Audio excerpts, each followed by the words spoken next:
Protests like this erupted in major cities around the US this past weekend, from the country's capital to New York, Nashville, and Las Vegas.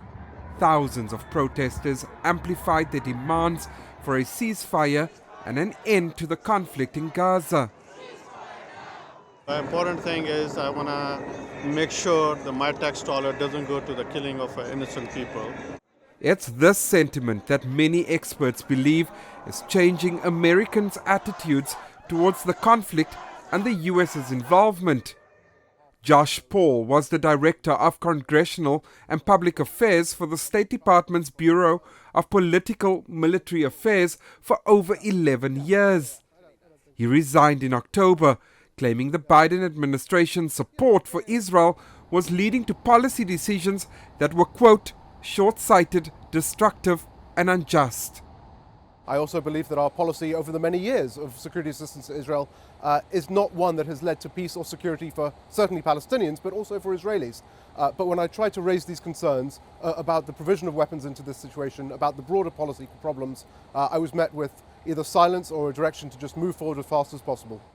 Paul added that he believes sentiments around this topic are definitely changing within the country. I think there is a disconnect between where the majority of the American public are and where the administration is and where many in Congress are. And I think that these series of events have really crystallized that disconnect. But a recent study by the Brookings Institute paints somewhat of a different picture. In a poll conducted at the end of the second week of the conflict, Brookings said public opinion remains divided along partisan lines. More than 71% of Republicans say they want the United States to lean towards Israel, while the majority of Democrats, over 57%, wanted the United States to lean towards neither side. There is a changing of attitude toward Israel because of the humanitarian crisis that is unfolding right now. And so President Biden is losing ground among young people. Within his own party, he's losing ground.